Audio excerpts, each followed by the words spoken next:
Am I audible, Prabhuji? Am I audible, Prabhuji? Yes, Prabhu. Yes, very clear. Yes, yes.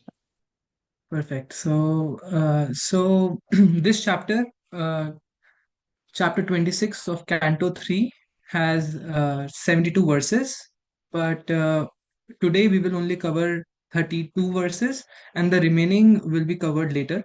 So this chapter is I found it very technical, and it's describing how the material creation come into existence, and it's actually very scientific. So before starting with the reading of the verses or the translations, I'll just start with the prayers. Om Namo Bhagavate Vasudevaya. Om Namo Bhagavate Vasudevaya. Om Namo Bhagavate Vasudevaya. नारायणं नमस्कृत्यं नरं चैव नरोत्तमं देवीं सरस्वतीं व्यासं ततो जयमुदीरये नष्टप्रायेषु भद्रेषु नित्यं भागवत सेवया Bhagwati उत्तमश्लोके भक्तिर्भवति नैष्ठिकी. So I'll present my screen. Okay, so we will need 3 volunteers to read 10, 10, and 12 verses. Is my screen visible, Proji? Yes, screen is visible, Prabhu. I can start. Yes. Okay.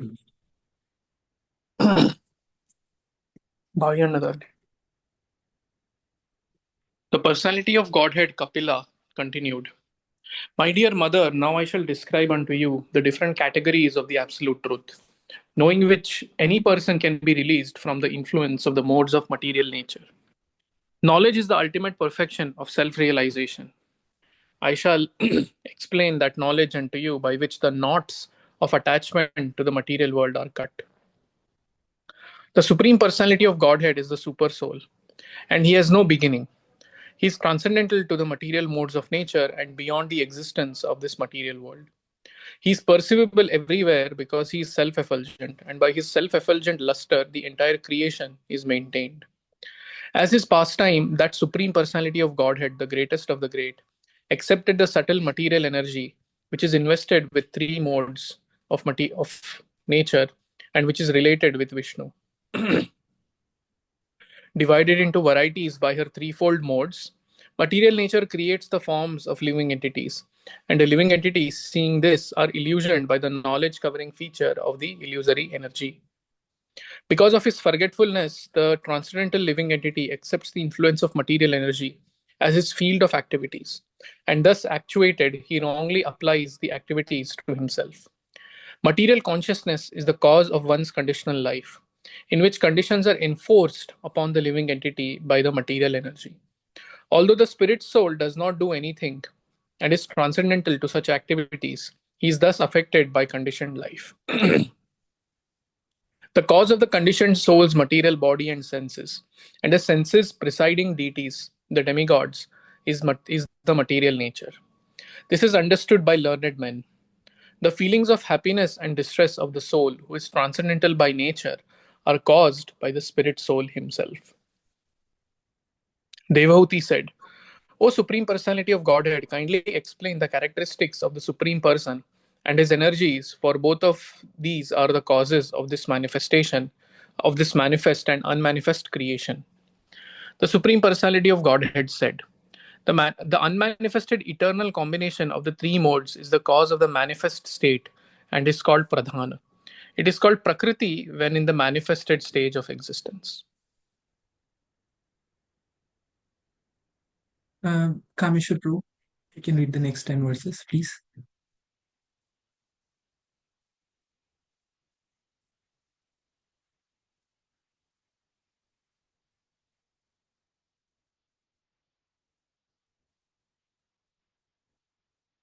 Kameshwar Prabhu, am I audible? You're muted, Prabhuji.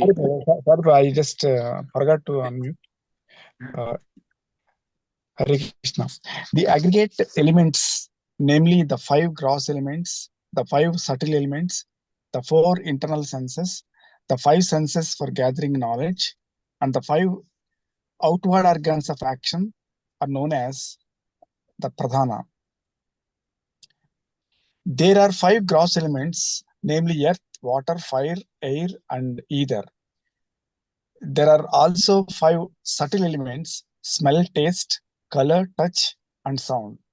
The senses for acquiring knowledge and the organs for action, number 10, namely the authority sense, the sense of taste, the tactile sense, the sense of sight, the sense of smell, and the active organs for speaking, working, traveling, generating, and evacuating. The internal subtle senses are experienced as having 4 aspects in the shape of mind, intelligence, ego, and contaminated consciousness. Distinctions between them can be made only by different functions, since they represent different characteristics. All these are considered the qualified Brahman. The mixing element, which is known as time, is counted as the 25th element. The influence of the Supreme Personality of Godhead is felt in the time factor, which causes fear of death due to the false ego of the deluded soul who has contacted material nature. My dear mother, O daughter of Swayambhuva Manu, the time factor, as I have explained, is the Supreme Personality of Godhead, from whom the creation begins as a result of the agitation of the neutral unmanifested nature. By exhibiting his potencies,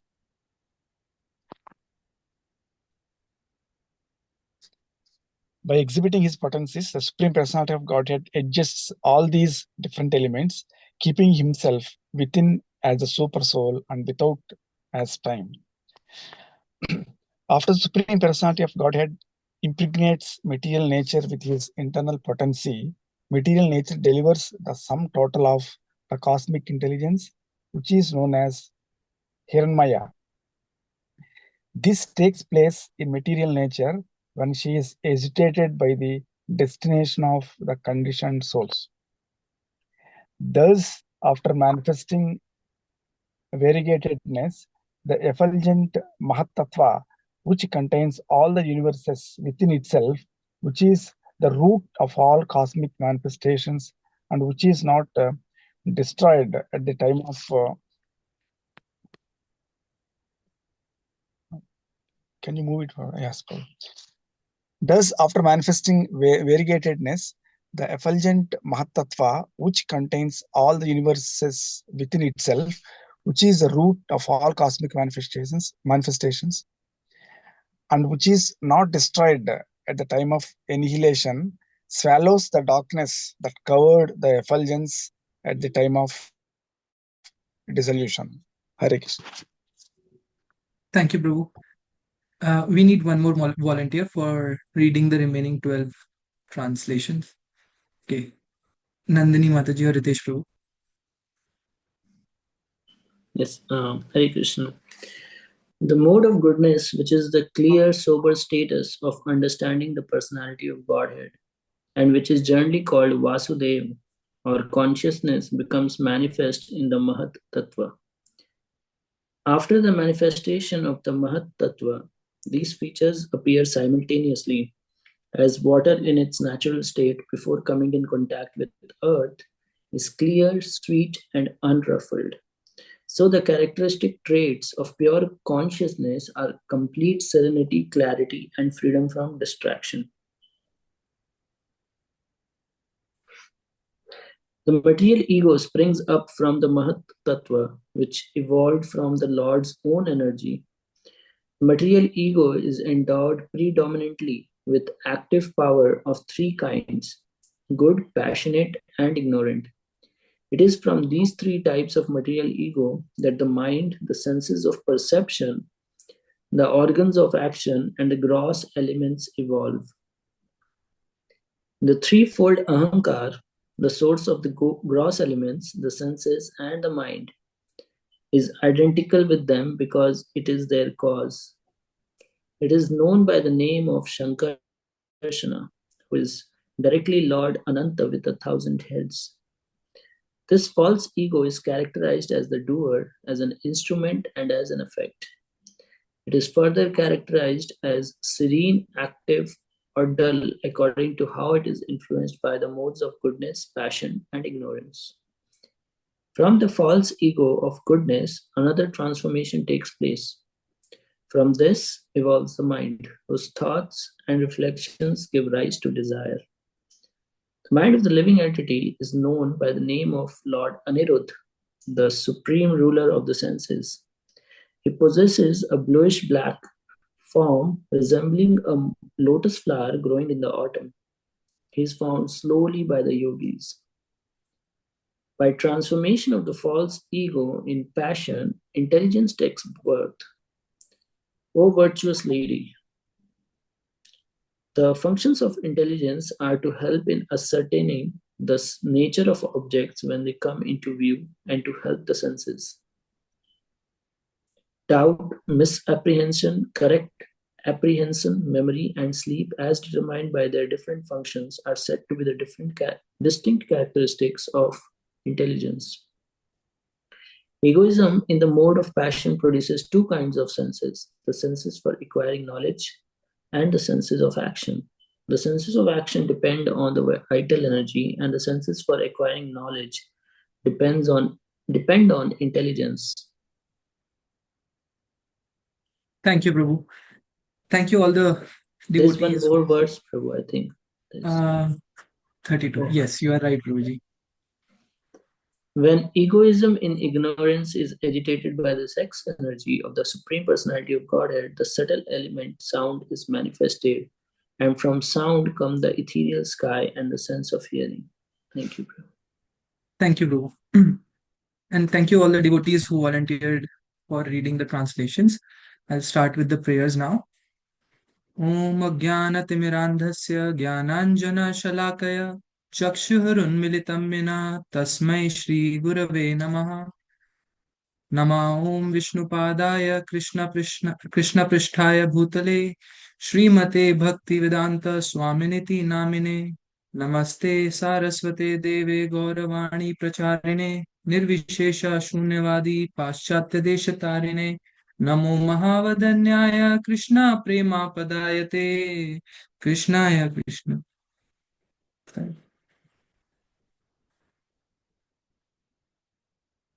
Krishnaya Krishna Chaitanya Namne Gauratashve Nama Namo Brahmanaya Devaya Go Brahmanaya Taicha Jagadhitaya Krishnaya Govindaya Namo Namah Tapta Kanchana Gaurangi Shri Radhe Vrindavaneshwari Vrishabhanu Sute Devi Pranamami Hari Priye Vancha Kalpatarubhyascha Kripa Sindhubhya Evacha Patita Nam Pavanebhyo Vaishnavebhyo Namo Namah Jai Shri Krishna Chaitanya Prabhu Nityananda Shri Advaita Gadadhar Srivasadi Gaur Bhakta Vrinda Hare Krishna Krishna Krishna Hare Hare Hare Rama Rama Rama Hare Hare. So I'll present my screen.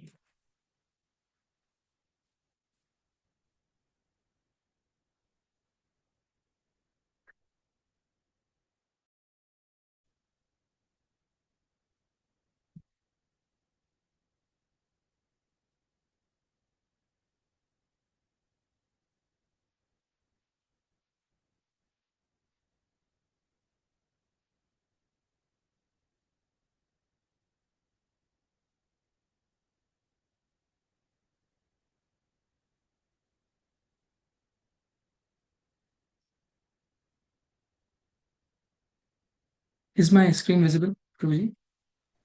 Yes, Prabhu. Yes. Okay. So before I start with the session, I would like to seek the blessings of all the Vaishnavas and Vaishnavis assembled on this call. So this topic, which I will gonna speak on, I humbly admit that I don't have any qualification, neither do I have any realization to speak on this, but because Jagannath Gopal Prabhu very mercifully granted me this opportunity. So I will try my best to demystify some of the technical details of chapter 26 in Canto 3, titled Fundamental Principles of Material Nature. So last week, the session was taken by Krishnan Prabhu. It was exceptionally good session. And I would like to personally seek Krishnan Prabhu's blessing so that I can at least reach 10% or 1% of that clarity what he had while speaking. So the story till now. In Canto 3, Vidura and Maitreya are talking, and Vidura has been banished from the Kaurava kingdom by Duryodhana, and he took this opportunity to go into the forest and use this time as an opportunity to advance in spiritual life. So he met with Maitreya, and during their course of interaction, they talked about various things about how Brahmaji took birth, creation of the creator, and then specifically, this topic occurs because Vidura asked Maitreya Muni that how Swayambhu Manu's children further populated the universe. So Swayambhu Manu had two sons, Priyavrata and Uttanapada, and three daughters, Akuti, Prasuti, and Devahuti. So Maitreya Muni started describing the descendants first for the daughter Devahuti. So Devahuti was married to Kardama Muni and Kardama Muni, and Kardama Muni was a pure devotee. He was exceptionally good in his ashram life. He was very disciplined, and he was very much focused on living a Krishna conscious life. And during his Krishna conscious life and in his Grasta ashram, he was busy doing his devotional activities, and he sort of ignored his wife and her needs of getting children. And it is explained in such a way that Devahuti was such a chaste wife that she was, um, conducting her household chores and household duties with such a devotion that she forgot to take care of herself, her body, and she grew old. And one day, Kardama Muni saw that Devahuti has surrendered everything to Kardama Muni, and Kardama Muni never even asked her about her wish out of this marriage. So then Kardama Muni asked Devahuti what wish she wanted. So in Devahuti's heart, she wanted to have children from Kardama Muni, which is described in Vedic literatures, which is a very genuine need and desire of a very chaste woman to have a progeny from lawfully wedded husband. So Kardama Muni granted her that wish, and they begot 9 daughters. And immediately after begetting 9 daughters, Kardama Muni expressed the desire to leave the household life and exclusively dedicate all his time for devotional service. And at that time, Devahuti got this epiphany that, she has not actually benefited, or she did not actually take advantage of association of such a pure devotee like Kardama Muni. So Devahuti requested Kardama Muni to provide Devahuti a son who can teach her the science of spiritual knowledge and help her escape from this cycle of birth and death. And thus came Lord Kapila Dev. Right? So, in last chapter, chapter 25, verse 8 to 11, Devahuti approached Lord Kapila Dev and said, "You have arisen like the sun to dissipate the darkness of ignorance of the universe. Please dispel my illusion of false ego and aham mameti, I and mine conception created by Maya." So she submissively requested Kapila Dev to grant her knowledge so that her illusions and of false ego is dispelled. Then Kapila Dev started talking about Adhyatmic Yoga. the yoga system concerning about soul as the most beneficial path. And in this yoga, the mind is the pivot. And the mind is attached to material modes, which is causing bondage. Right? So when the mind is cleansed in Adhyatmic Yoga, when it is cleansed of lust and greed, the practice of bhakti becomes successful. Yeah. So hearing about devotional life, hearing about fixating one's mind on Lord's lotus feet, Devahuti was curious to know about different path about of attaining the Supreme Personality of Godhead, and the practice of jnana, analytical knowledge, and yoga, meditation on the Lord. She specifically asked for these two things, and she also mentioned that they are incomplete without bhakti. So hearing about the excellence of bhakti, Devahuti further asked Kapila Dev, what kind of bhakti should I perform to easily attain the lotus feet of Lord? And Lord Kapila Dev explained, bhakti has to be performed without material desires by engaging senses in the Lord's service according to the instruction of Guru and scriptures, and with mind exclusively and spontaneously dedicated to the Lord. Those who are not ready for spontaneous bhakti, which is bhava bhakti, could perform bhakti according to the religious principle, which is Vaidhi sadhana bhakti. Right? So this is what happened till now. And, Devahuti asked, please explain Sankhya Yoga and its limbs. And then now in 26th chapter, Lord Kapila Dev starts speaking about Sankhya Yoga. So the second verse in 26th chapter, Jnanam nihishreya sarthaya purushasya atma darshanam yad ahur varne tatte hridaya granthi vedanam. So any good author, before even starting to write about the actual matter, what they do is they tell about the benefits of reading this. So my mother and grandmother, they were very pious, and so my mother is still very pious. So we have these small kathas which is read on every Kadashi, and there is a specific katha for Karva Chauth Vrat. So the Vedic scriptures are such that before even entering the kathas, the Phala Shruti is spoken. Like, if you read this katha every day in the morning, then you will be very satisfied in material life, so and so forth. Similarly, before even starting to speak about Sankhya Yoga, Lord Kapila Dev is saying this verse, which is describing the three effects of Sankhya Yoga. First is the person who's following Sankhya Yoga is freed from the influence material modes. Vimucheta prakritir gune, attains perfection of self-realization, Atma Darshanam, cuts the knot of attachment to the material world, Hriday Granthi Bedanam. So, Prabhupada explains Sankhya Yoga as Jnana Yoga also. And wherever in this presentation we will use Sankhya, dear devotees, please understand that we are talking about Bhakti Sankhya philosophy. Why? Because just Sankhya means to study the elements and the material laws, which is also Gyan, but it does not lead to these three results, which is written on the slides. Right? So, example, Srila Prabhupada says knowledge is also there in lower life forms.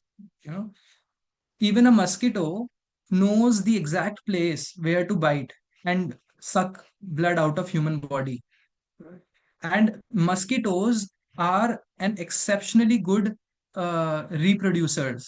They reproduce millions and millions of progeny in just one season, and we humans are not even good at that. Like, for producing one kid, there are so many difficulties married couples face these days. There are scientific technological advancements of IVF and everything, but these mosquitoes, they reproduce millions of progeny without any help of science, right? So this, any gyan of this world which is related to eating, sleeping, mating, or defending, basically all the scientific advancement, these are not enough, and these can never produce the three effects which is written on the PPT. They can never free you from the influence of the material modes. In fact, they can bind you in. We'll talk about it later in the slides. Then they can never give you self-realization, right? Therefore, big CEOs and CEOs and CXOs of the world, they go to seminars for self-help book reading so that they can understand their nature. You know, so yeah, and then cut knots of attachment to the material world. Yeah, so again, yeah, this is not reproduced by the mundane gyan of this world, right?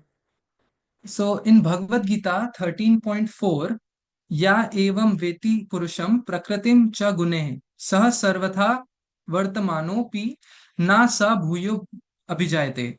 So one who understands this philosophy concerning material nature, the living entity, and interaction of the modes of nature is sure to attain liberation. This is what Lord Krishna says in Bhagavad Gita, that if you read the philosophy related to material nature, living entity, and the interaction of modes, then your liberation is pakka.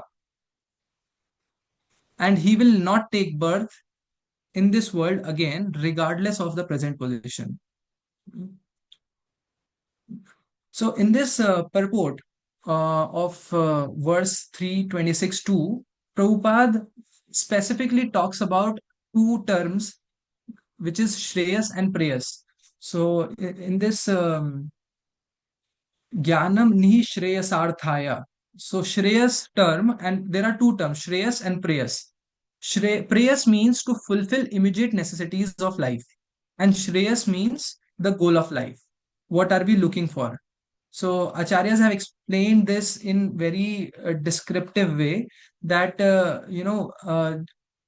praying to God, or putting effort in mundane material activities is prayers, right? And because they will ultimately not gonna help us after this lifetime.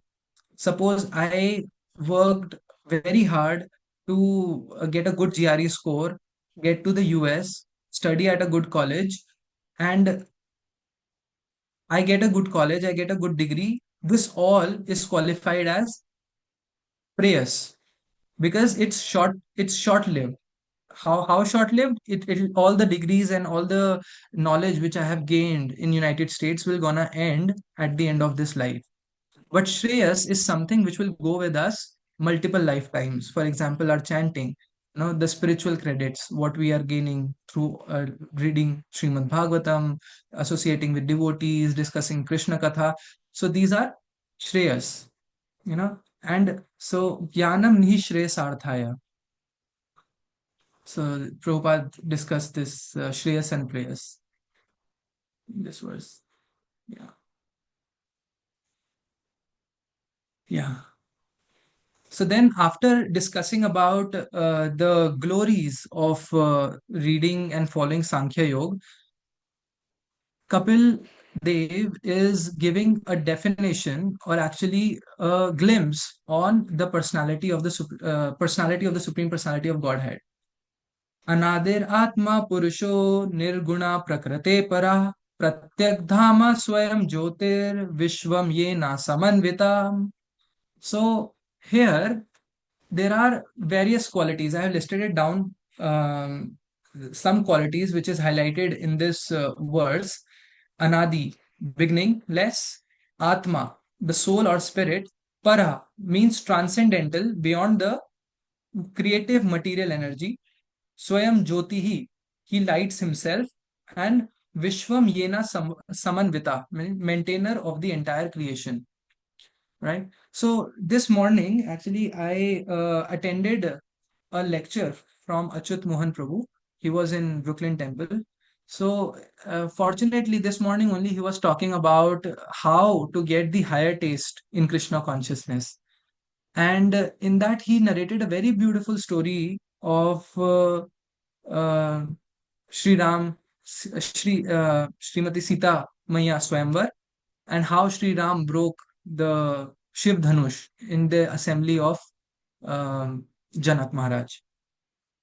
So he said that to get higher taste, we just need to focus on any one of the aspect of these four things: Naam, Roop, Gun, Leela of the Lord. And then I was just listening to this, and this question came to my mind that, in all the Leelas, what we listen, whenever we listen any Leela of the Lord, Gun automatically comes up. So why are we just like keeping a redundant name for the same thing? Because if I'm listening to Leela, then Guna is also coming, right? So I asked Prabhu this question, and Prabhu answered, but I was not satisfied. But fortunately, while reading this verse and the purport given by Srila Prabhupada, this question was solved. So here, these verses, these type of verses where only the guna of Lord is being showcased, there is no leela associated. It's like a standalone verse wherein the guna of Lord is being described. You can just close your eyes and read this verse again, and you can easily imagine the form of the Lord, like how the Lord is. So that question was answered for me today. So another so when we say another, dear devotees, do you recall any such prayer or any verse where Lord is said to be another? Anadir Adir Govinda Sarvakarana Karanam. Jai Prabhuji, yes. So prayers of Lord Brahma in Brahma Samhita. Ishvara Parama Krishna Satchidananda Vigraha Anadiradir Govinda Sarva Karanya Karana. So he is the Supreme Personality of Godhead, Sri Krishna, and he is the Supreme Controller. He is without beginning, and he is the beginning of everyone. This definition is found in all Vedic literatures, all across all scriptures. Right? So any other words, Jagannath Gopal Prabhu, which comes to your mind, or any other devotee? Actually, I just had this one, which Gaur Kumar Prabhu got spot on, but I'm just thinking if there is any. Not a verse, but this I think Vaishnava song Anadi Karma Phale something, right? Very nice, Prabhuji. Yeah, I have not heard that song. Maybe if you can share it with me. Yeah, this wait. Anadi Karma Phale Podi Bhavarnava Jale Tori Bhare Na Dekhi Upay. I have fallen into the ocean of material existence as a result of my selfish activities, which are without beginning, Anadi. And I see no means of deliverance from this great ocean of nescience. Jai. Kama Krodha Adi Choya. It's a nice song. I'll put in the chat. Yes, Prabhu. Thank you. So then next is Atma. So, Mayavadis misinterpret this Atma and soul, and they say that we are also soul and Lord is also soul. But actually, Prabhupada, in the purport of this verse, he dispels this confusion, and what he says is that spirit is perceivable everywhere. Spirit is what? Consciousness, and we can feel our consciousness from the tip of our hair to the tip of our toenail. Everywhere we can perceive our consciousness, but our consciousness is limited.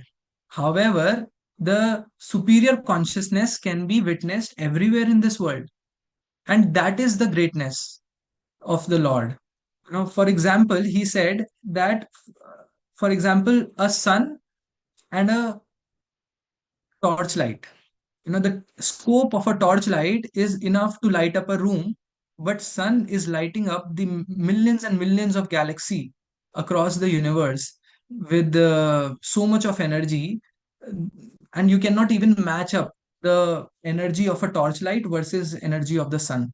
So here the spirit is the supreme spirit, which is like the sunlight, and our spirit or soul is like a, sm- a small torchlight or a flame, candle flame, which just light up the room.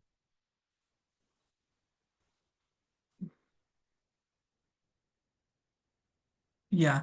And following this, Prabhupada says that, it doesn't take a lot of intelligence to perceive Lord all around us. When we see the sun rising in the east, setting in the west, cloud formation, the clouds are forming because of the heat of the sun, and showering rains, and crops are being grown, or so such a huge ecosystem of forests are being maintained without any human intervention. We can easily understand that there is some superior consciousness which is maintaining the entire world, which is beyond the perception and even the control of human beings, right? So that is the spirit and soul which is being discussed over here. And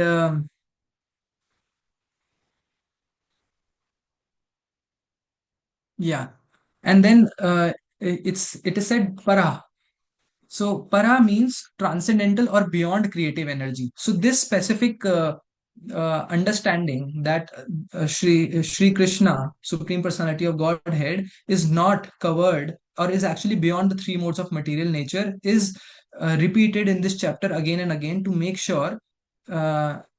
make sure that the readers understand the distinction between how jivas and God interact with the material energy. And that will be covered in great depth in the coming slides. So I will spend much more time on that. Just see if I can see what to here. Yeah, Swayam Jyotihi. So Swayam Jyotihi is that Lord lights up himself. So just a second.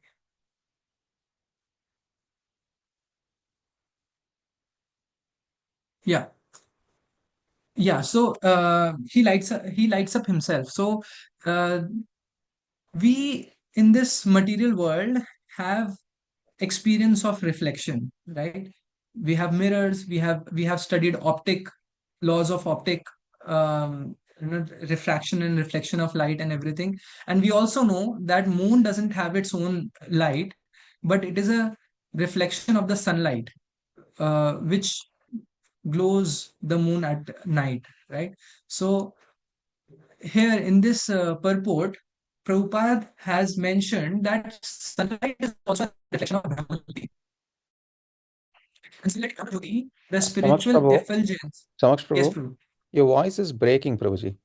The last two sentences that you said.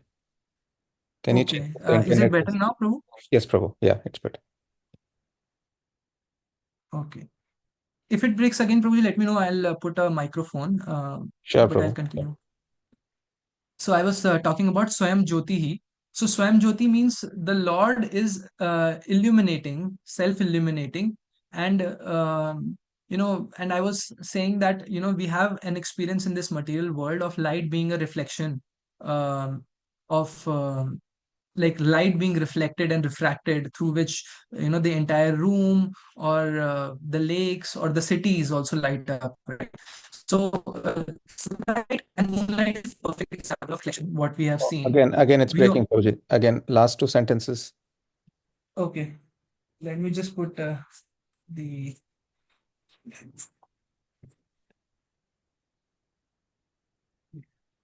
Sorry, Prabhu, to break the flow. I'm sorry, Prabhuji, like I didn't foresee this issue.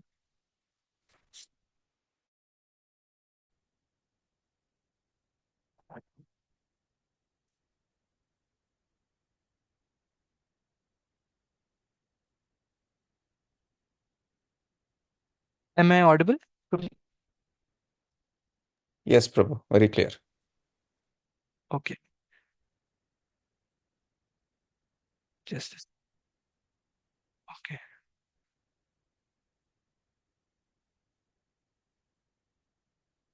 Mm.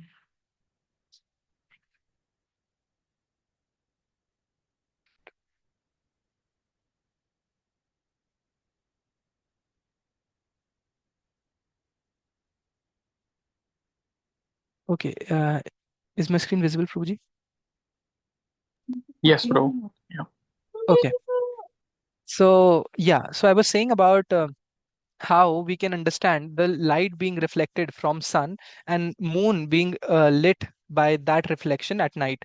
Similarly, Prabhupada mentioned in the purport that sunlight is actually a reflection of Brahmajyoti. And we all know that Brahmajyoti is actually the aura or the light which is emitted by the Supreme Personality of Godhead. And so Prabhupada says that sunlight is the reflection of the Brahmajyoti which is being emitted by the Supreme Personality of Godhead. So therefore, whenever in the morning we travel to work and we bask in sunlight, we can immediately remember that, Lord is present with us and He's showering His mercy on us through the Brahmajyoti reflected via sun, right? And and this is confirmed in Brahma Samhita also. Yasya Prabha Prabhavata. So the Brahmajyoti or Brahman effulgence is due to his bodily luster. His light is distributed in different ways as the Brahmajyoti, as sunlight, and as moonlight. And Bhagavad Gita also confirms this. 15.6 Na tad bhashyate shuryo na shashanko na pavaka. So that supreme abode of mine is not illuminated by sun, moon, nor by fire or by electricity. Right? So we have evidences that Lord is Swayam Jyotihi in Srimad Bhagavatam, then Brahma Samhita, as well as in Bhagavad Gita. Right? And last quality of the Lord, Guna, which is described here, is Vishwam Yena Samanvitam, maintainer of the entire creation. Right? So it is confirmed here that the concept of Lord is all pervasive is due to his illumination everywhere. We have experienced that sun is situated in one place but is lighting up the entire solar system, right? Even the farthest planet, Neptune or Pluto, as per the material science, they are also getting sunlight, even though less, but they are also getting sunlight. And so that is our practical experience. Similarly, although the supreme light is situated in his personal abode, Vaikuntha or Vrindavan, his light is diffused not only in the spiritual world but also in the material world. Right? So in the material world also that light is reflected by sun globe and the sunlight is reflected by the moon globe. Thus, although he is situated in his own abode, his light is distributed all over the spiritual world and material world. Right? And this is also confirmed by Brahma Samhita 537. Goloka eva nivasati akhilatma bhuta. So he is living in Goloka, but still he is present all over the creation. And there is a Bhagavad Gita verse also which confirms this. Any guesses? For which one? Golokani eva nivasatya kilatma bhuto. Yes, yes. So that Lord is living in Goloka, but he is present everywhere. Living in Golok. Okay, living at one place but present everywhere. That Maya Tatamidam Sarvam, that one. Jagadavyakta Murtina, I don't know. Just wild Or guess. maybe better means okay. So he is the maintainer of entire creation. A verse which says that he is the maintainer of entire creation. Aham Sarvasya Prabho. Aham Sarvasya Prabhu. Yes, that is also there. But what I have noted is 7.7. Matta paratram nanyat kanchid asti dhananjaya means, yeah, so everything rests upon me as pearls are strung on the thread. So he is the maintainer of the entire creation. And sunlight or the Jyotihi, which is emanated from the Goloka, and it is there for in the entire spiritual world as well as the material world, is a sign that he is maintaining all creation. Right. So after describing about the qualities of the Supreme Personality of Godhead in just one verse, uh, he started talking about how Jiva, Prakriti, and Purusha interacts. What is the difference between their interaction, and how we can understand the difference between Jiva's interaction with Prakriti and Purusha's interaction with Prakriti, right? And this response actually incites a spark in Devahuti to ask another question, which will come on the next slide, but let's talk about this. So here, Purusha's interaction. So it is said that Purusha's interaction with Prakriti or material nature is just a pastime by his will. Right. So Lord is not forced to come to this material world to perform any pastime. Lord is not forced to come to this material world because of karma. Lord is not forced to this material world because of his desires. No. Lord comes to this world only to perform pastime, and that too on his own wills, on his own will and on his own conditions. Right. Whereas Jiva is like a puppet in the hands of puppeteers. And who are the three puppeteers? The three more. Any guesses? The three more. Yes. Yes, Prabhuji. So Jiva is actually a puppet in the hands of the three modes, uh, Sattva, Rajas, and Tamas, and we are acting according to our modes. Even we don't have, uh, choice to act against them, right? And Prakriti is the cause of Jiva's body. So Prakriti provides us resource. Right? Jiva is the doer, and the ultimate cause is Purusha, but immediate cause is Jiva. So we'll talk about it in this slide. Hmm. So here, to understand the interaction between Purusha, Jiva, and Prakriti, Prabhupada gave an excellent example. And the example is this. Any guesses? The picture on the slide. What is what?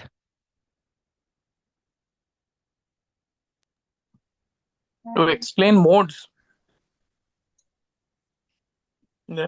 Nahi, Prabhuji. So, one item is Purusha, one item is Jiva, and one item is Prakriti. Acha, like that.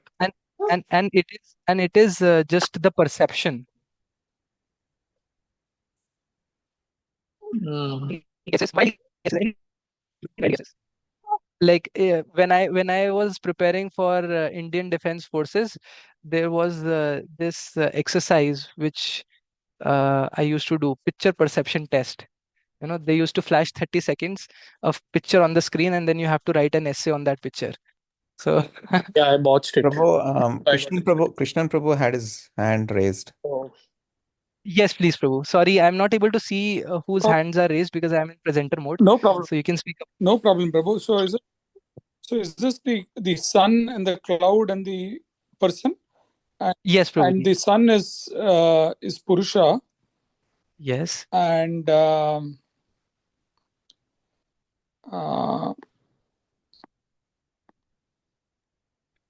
Prakriti is the cloud, and Jiva is the person. Jai. Yes, Okay. yes. And what message are we trying to convey here?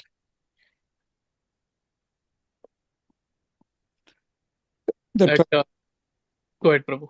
that Prakriti hides the true Purusha from Jiva? Or it's Yes, Prabhuji. Almost there. Yeah. Any other So guesses? actually, the sun is sorry. Somebody was speaking. No, go ahead, Jagannath Gopal. Sorry. Actually, Purusha, the sun is so huge that nothing can cover it. But because the perception or the frame of reference of the jiva or the person sitting is behind the cloud, it seems as if the sun is covered, but it's actually nothing can really cover it. It's just the limited vision of the jiva. Amazing, Prabhuji. Yes. Yeah.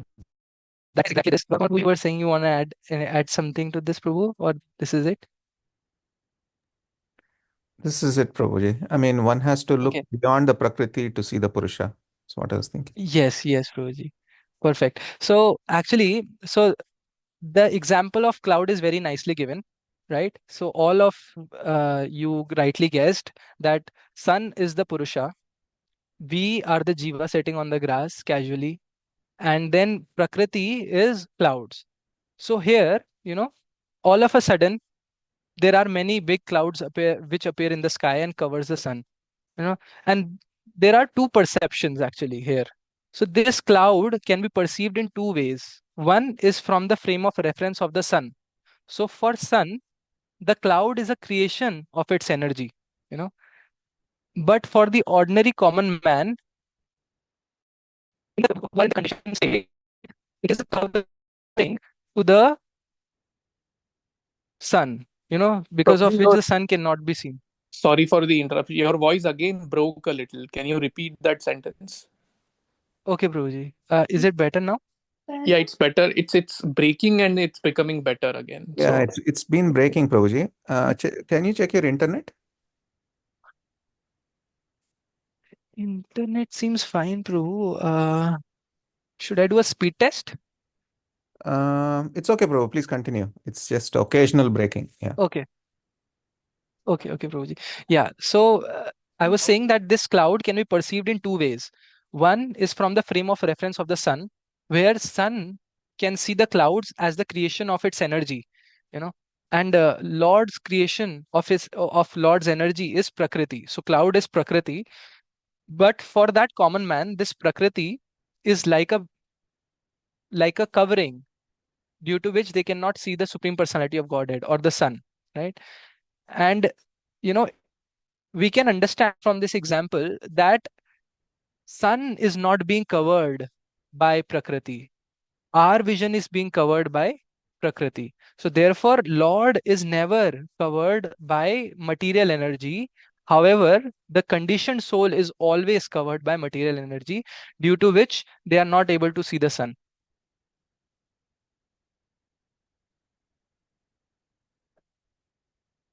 Uh, Getting the point, Prabhuji? Is it clear?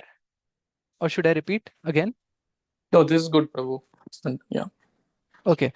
And then similarly, although Maya cannot cover the Lord, who is beyond the Maya, the material energy covers the ordinary living entities, who are especially the conditioned souls. No? Right. And, in Prabhupada also mentions about first canto, 7th chapter in Srimad Bhagavatam, it is stated that Vyasadeva, by his spiritual vision, saw the Supreme Lord, and the material energy was standing behind him. So this also is a proof that material energy cannot cover the Lord, just as darkness cannot cover the sun. Right. So that was the first. That was the first one. That Purusha never comes to this material world due to under any duress. It is always by his own will. Now moving on to the second point. So Jiva's interaction with the Prakriti. So it's a very good flow chart which explains the conditions and conditioning of a jiva. So, seeing the various forms offered by Prakriti, the jiva becomes bewildered by avidya, jnana guhya, or knowledge covering feature. So, the covering potency bewilders. Then, the bewildered jiva think that he is the doer of activities by false identification with Prakriti. And this misconception leads to jiva's bondage and repeated birth and death. So it all starts with avidya. Right. Right. And then there was a question in the purport which Prabhupada asks. He says, why this material world was created for the suffering of the conditioned souls? You know, if we are trapped in this material world, why was this world created?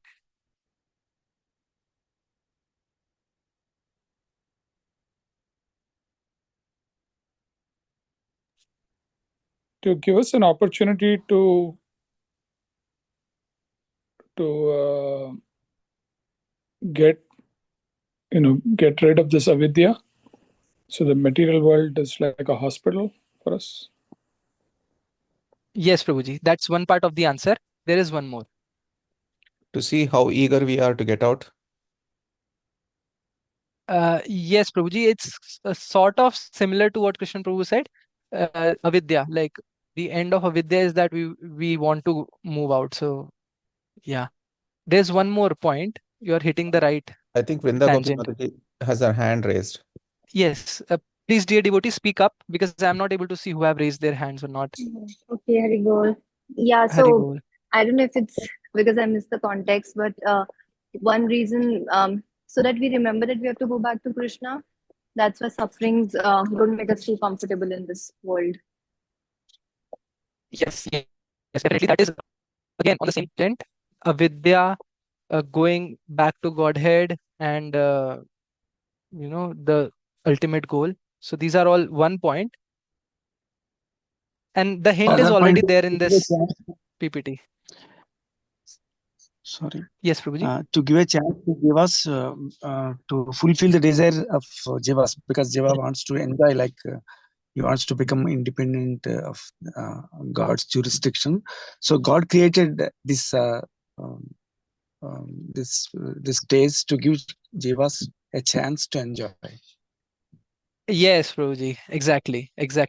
On their So, own. Enjoy on their Prabhu, own. Yes. Yeah. yes, Prabhuji. So, Lord wants to give us chance to enjoy. So, it is said, Prabhupada, I'll read out the purport. So, Prabhupada says that there is a hint in the previous verse, and the previous verse is where Kapil Dev is describing that Purusha comes to this world, to perform his pastime. So there is a hint in the previous verse in which the word Leelaya, which means for the pastimes of the Lord. The Lord wants to rectify the enjoying temperament of the conditioned souls. This material energy is therefore created for anyone who pretends to enjoy. For example,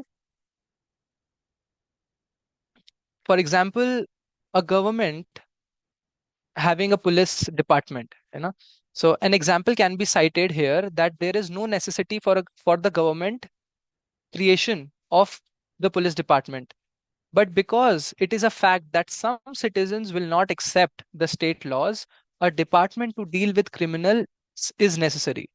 There is no necessity, but at the same time there is a necessity. Similarly, there was no necessity to create the material world for the sufferings of the conditioned souls, but at the same time, there are certain living entities known as Nitya Baddhas who are eternally conditioned. So, Prabhupada is saying that this material world is like a prison cell wherein people who does not abide by the laws of Supreme Personality of Godhead are thrown to rectify their actions. And there are always people who are always conditioned, nitya baddha. So as devotees, I know we are like, compassion is a quality of a devotee, and we feel compassionate to people who are just wasting their life. um, mm, so but Prabhupada says that there will be always people who are nitya baddha, who will there will be there in the material world eternally. Prabhu, the last two sentences we missed, Prabhu, sorry. Is Okay. can you repeat the last two sentences that you said? After Nitya Baddha? Yes, Prabhuji. Yeah, so I was saying that this world, Prabhupada mentions that this world is like a jail where people are thrown who are not following the rules and regulations laid down by the Supreme Personality of Godhead. And he mentions that there will always be people who will be forever conditioned, eternally conditioned, and they will be always they will always be there in this material world. So yeah, that was the point. And Mm, yes, yeah, same question what Vrinda Gopi Mataji posted. Eternally conditioned, right? Like, yeah, I'm just trying to I've heard this before. I've heard this before that there are Nitya Siddha who are eternally liberated and they never fall down in consciousness, and the other extreme is the Nitya Baddhas who are eternally conditioned, eternally Baddha, eternally in the material world. So I'm just same question: is there no hope for them, and what does the process of bhakti do, right? Does it take a Nitya Baddha and take them to perfection also? But then in that case, then they are not Nitya Baddha, like that. Anyway, just something to think about. Yeah, this is worth researching, Prabhuji, because it's beyond my pay grade. Yeah, it's beyond my pay grade also, to be honest. But yeah, anyone has any thoughts on this? Actually, can I just have 2 cents of mine? Like, I want to just share. Yes. This is Nityabadda. I mean, this is only my imagination. I have one friend actually. So he says that Paramatma says that God is like a sugar and Jivatma is like an ant. So we always go around the God, forget. So these type of mentality reflects the Nityabaddas. Nityabaddas think that God is only to supplier, and we pray for him to give suppliers all the facilities. We enjoy, we do some good karma, again die, take another body, again do same thing, again they want to be here only. They don't want to. They always, even if you give the philosophy, they say that no, why I'm happy here. Some problems will be there. I will pray God. I will do fruitive activities according to Vedas, whatever it is. If I want a good spouse, I will do. I worship Uma Devi, or I will do this. I will do all the fruitive activities. They always do that. Like they do the avatarchan and deity. I mean this demigod worship. They get all. They're happy here, and they will be having some troubles, some problems. They will overcome, and they will live like that. They're okay. They want to come. So like that, they argue that no, I'm happy. Look, I'll be keep coming and going. What is there? Like, this is life. This is a part of life. So difficulties will come. Will overcome by. So I thought, okay, these are the Nityabaddas. So this is my experience. Like, some people are determined to be here forever. Like, even though if you give the philosophy, they know that, but still they want to be here. So I think this is a part of Krishna's plan, because some people, to balance, some these are the these grostas are real. Some of them are donors to temples also. So we need them. So this is a mix and match. Like, what I thought is a part of creation, but Nityabaddas, I experienced it many times. And I thought, these type of people come to under this category. So that's my understanding. Thank you, Prabhu, for sharing that. Yeah.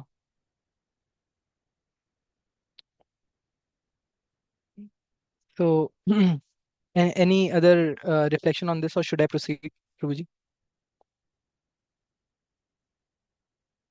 Yeah, I would love to hear from more devotees on this, but it's okay. You can give it a few seconds and then proceed, I guess. Prabhu, I can add something. I don't know if it's right. I don't have any sources. Maybe Gaur Kumar Prabhu can comment after I state, what I think is the reason behind, the Nitya Baddhas. So I think by eternal is kind of relative.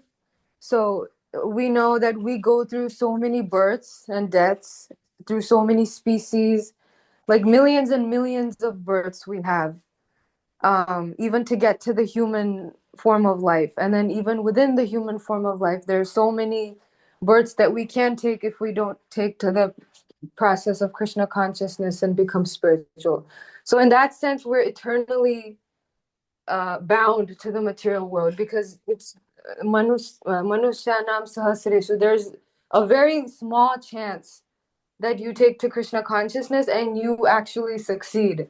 Like, it takes a lot of births to even get to associate with devotees. So in that sense, we're kind of eternally bound, but that doesn't mean we're absolutely eternally bound and there's no way out.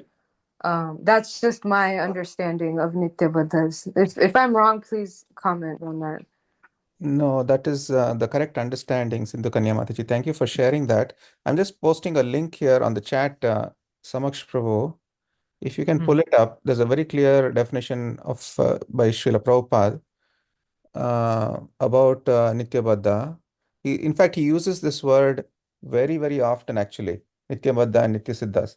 So, as Sindhu actually, Prabhupada says that everybody, right from Brahma down to an ant, is actually a Nitya Baddha.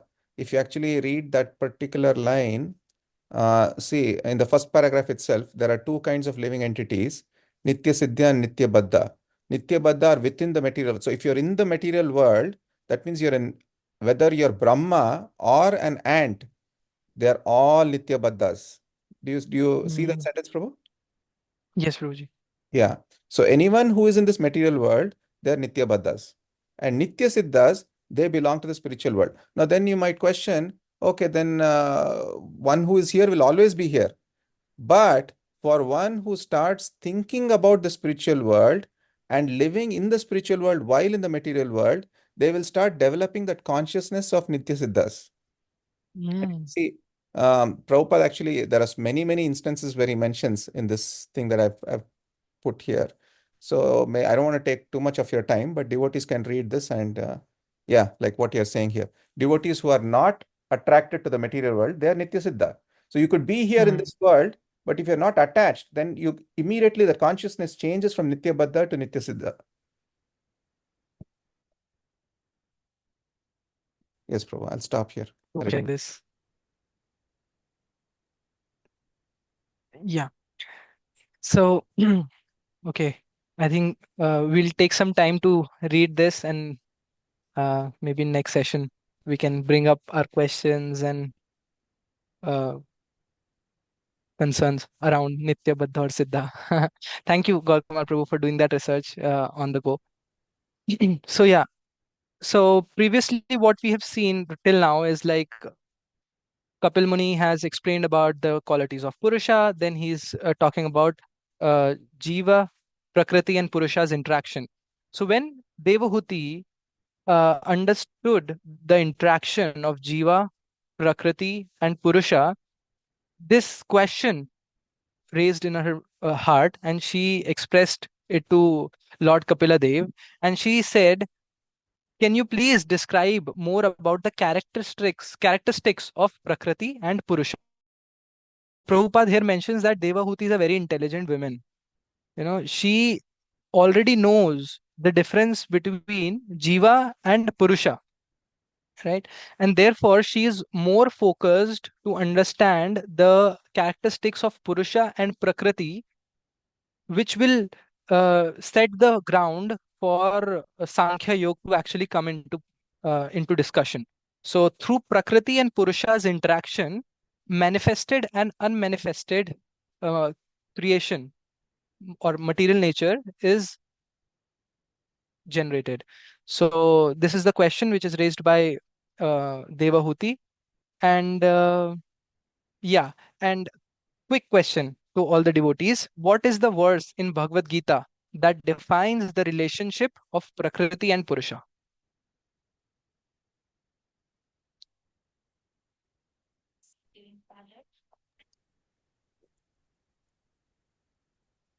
Any clues? There are two that I can remember.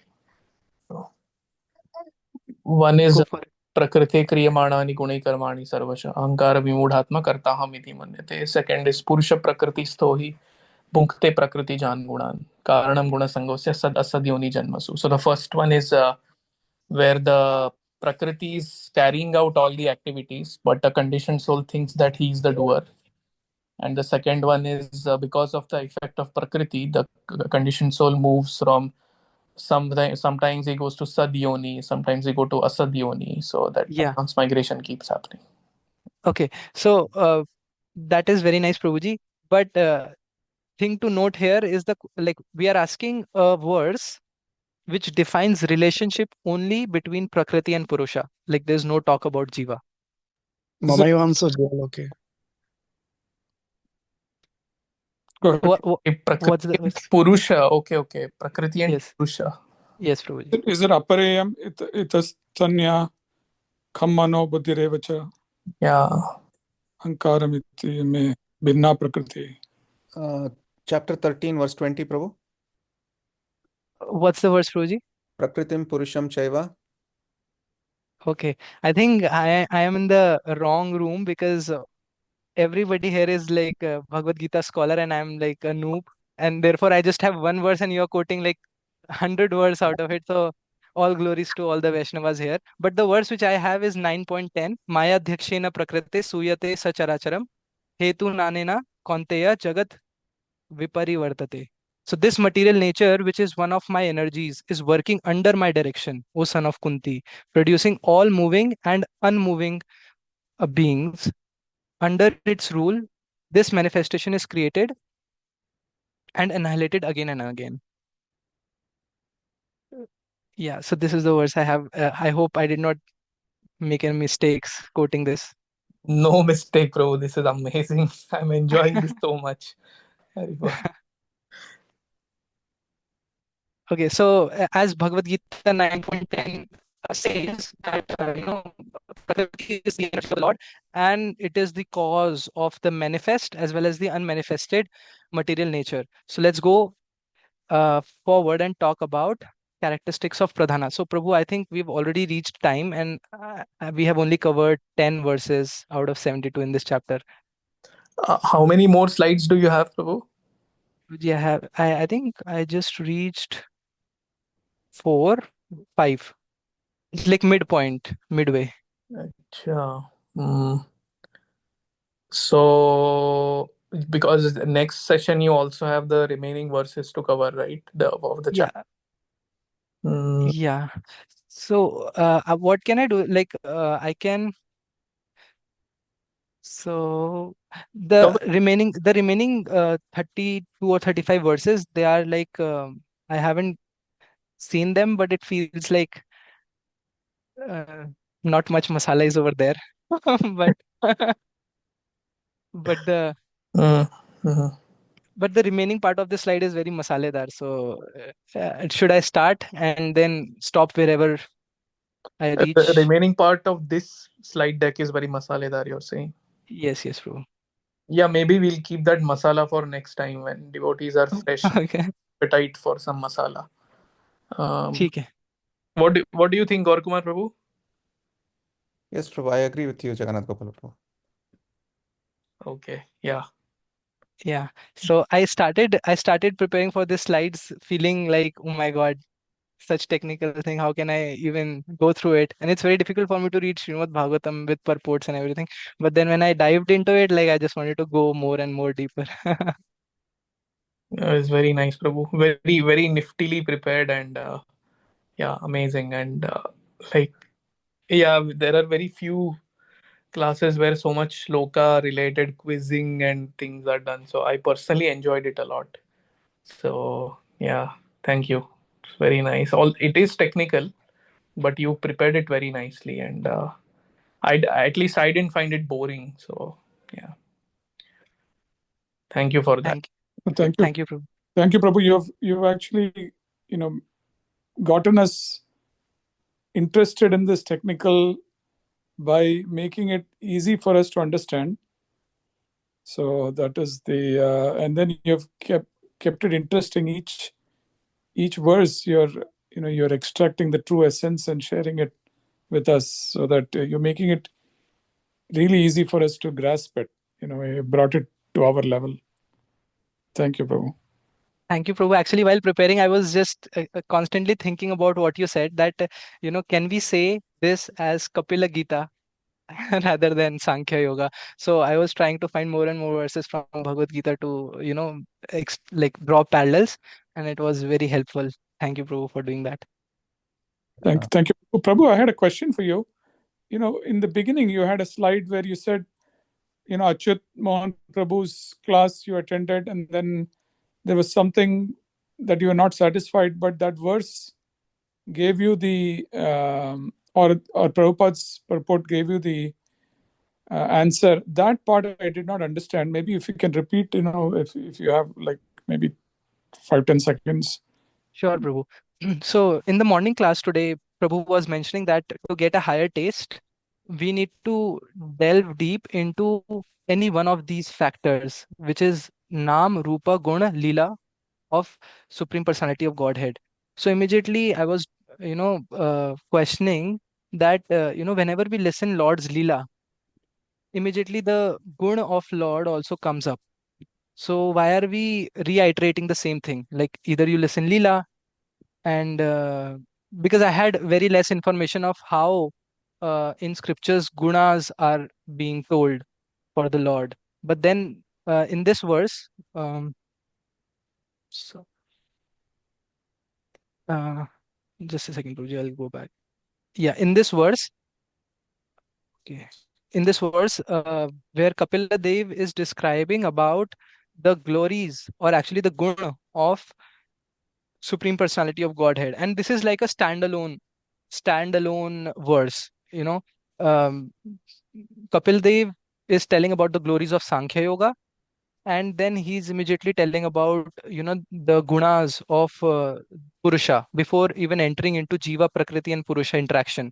So reading this verse and purport just gave me a clarity. Okay, why Nam, Rupa, Guna, and Leela? Because sometimes you don't read Leela, but you go through these verses. You just memorize these verses and you stand in front of Krishna or whenever you have free time and you just recall, oh, Krishna is so good, so pure that his Jyoti is enlightening the whole world, and the remembrance will come to you. So this will give you a higher taste. So that was the point. Okay, so the gunas are also important. Nam is also important. Roop is also important. Guna is also important. Is that the understanding? Is that all of Yes, Prabhuji. all of these have equal weight, and we cannot ignore any of them? Is that So, Is that- what Prabhu said that to get a higher taste, we can delve deep, we can extract taste in any of these four. He did not tell specifically what is higher and what is lower, but he said that any of these four items, if you delve deeper, then you can extract the higher taste. So I was questioning that, okay, if I delve deeper in Leela, then automatically gunas are coming. So then why am I writing gunas separately? Is there any instance where I'm describing the gunas of the Lord? So this was the perfect example of that. So Okay. Prabhu, what I've heard is that if you dive deep in any one of them, Nama, Rupa, Guna, Leela, automatically the other three also come. It's not that they're Okay. independent. So, of course, as Jagannath Gopal Prabhu is saying, Nama is the topmost for Kali Yuga. So, with the name, automatically you'll start thinking of the Leela, the Guna, and the Rupa of the Lord. If you start going deep into the Leela, then of course the name will come, the Guna will come, and the Rupa will Yeah. come, like that. Yeah. So, quick question on this, Prabhuji. I didn't get a chance to ask this to Achita Mohan Prabhu, but so Nama, we cannot actually extract taste in the current conditioned state what we are in, right? But Leelas immediately give taste because when we listen to Krishna killing demons, it's so nectarian. So, how is Nama bigger than Leela? So the reason why we think Leela is very attractive to us is because we can relate to that in the material world. We watch Bollywood movies and things like that, and we see that, oh, there's a fight, and oh, this is very attractive to me, and so on. But actually, if you think about it, that kind of understanding of the Leela is very superficial. If you have to really understand the Leela, you have to really meditate and have intense smaranam of the Lord.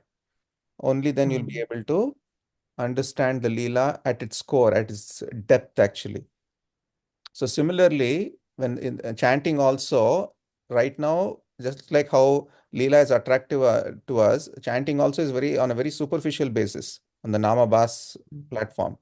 So at this stage, but we have to keep on doing it. If the more we keep doing it, the more we will get the taste in a very deep way. And that is when you will start having all these external features like tears and hair standing on end and so on. So until we get to that stage, we have to keep doing it, whether it's Nama, Rupa, we have to take darshan of the Lord, we have to keep taking darshans of the Lord. And then slowly we will get to that point where we will start really connecting with Krishna in a very deep way. So, yeah, I don't know if that was helpful. Very helpful, Prabhuji. Thank you so much. Just a small thing to add, like Bhagavatam is called as this Nigama Kalpataror Galitam Phalam, right? Rasika Bhuvi Bhavukaha. It is actually, Bhagavatam is relished by liberated souls. It is relished by these transcendentalists. So the way we relish Bhagavatam on a conditioned stage and the way a pure devotee relishes Bhagavatam on that pure level, there is a gulf of difference between the two. So as Gaur Kumar Prabhu rightly mentioned, our taste in the stories is very much in resemblance to our taste in other mundane, interesting stories. So yeah. Thank you, Prabhu. So we'll stop here, Prabhuji, and we'll continue next time. Thank you so much, Prabhu. Very nice presentation, and we look another full session because we have to continue the whatever remaining part. Next class you can take and continue the discussion. Very nicely you presented, as Krishna Prabhu mentioned. We made us easy for the same verses. If we go again once, it will be easy for us to understand in a deeper way after your explanation. Very nice presentation and very nice preparation also, Prabhu. We liked the presentation. So we look forward for the next session. You continue the same so that we will get better idea about the whole session, whatever you want to deliver. And also because you gave class today, Kameshwar Prabhu joined today after many, many weeks. So Samash Prabhu, thank you. Because of you, we were able to get the association. Yeah, I used to be Also, last, but even though I'm having recordings, but I missed it a lot actually. I'm just kidding, Prabhu. I'm just kidding. But also today we had about 15 devotees attend, Prabhu. It shows that because you put in so much effort, automatically Krishna sent so many devotees. And so thank you for all the effort and everything that you put in. And one thing that I have to appreciate, one specific detail is how you dissected every verse and broke it down and put the English word there so that we could actually read the verse and read the all these minor details of the verse in a very nice way. So thank you, Prabhu. Thank you, Prabhu. Actually, I took a lot of help from Gauranga Darshan Prabhu's books. So all glory to him. Which book, Prabhu? The Subodhini book? We have Gaur Kumar Prabhu's book, Bhagavad Pravaha. We need to return that. Okay. I use that. Yeah. Bhagavad Pravaha. Yeah, I have that too. That's in the story form. And, yes, Prabhuji. And the other thing I liked is, each of the verses you had highlighted the key points, and then you gave us the details below the verse. So that also, you helped us go into the essence of the verse immediately because of that. So the slides, you've done an exceptional job at preparing the slides. You're very talented, Prabhu. Thank you so much. Thank you, Prabhu. Thank you so much. Thank you, Bro. Just a quick thing. We have Aishwarya Mataji here and Sindhu Kanya Mataji here. They also will be speaking on one of the verses, one of the chapters in the future. So just a note for you, your sessions have been shifted further by a week. So in case there are any concerns, please reach out to me. Yeah, that's all.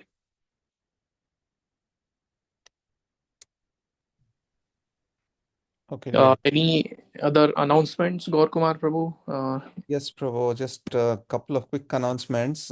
Swami season is coming now, in the sense that a lot of sannyasis and senior Prabhupada disciples are landing in New York, and I've been getting a lot of requests for picking up devotees and dropping them to Bhakti Center or Brooklyn or any other temple close by. So if anybody is interested in picking up and dropping devotees, please reach out to me privately, and then I will send you the dates. Urmila Mataji is coming, Gaurang Prabhu is coming, Guru Maharaj is also coming soon. So if anybody would like to drive, please let me know. Hare Krishna. Is there a chance to drive, Guru Maharaj? No, no, no. Except Guru Maharaj, I think everyone else we can drive. Yeah.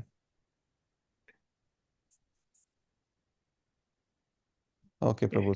Thank you. Vanchakalpatarubhyascha kripa sindhubhyo cha patitanam pavanebhyo vaishnavebhyo namo namah. Ananta Koti Vaishnavrinda ki jai. Srila Prabhupada ki jai. Hari Bol. Hare Krishna.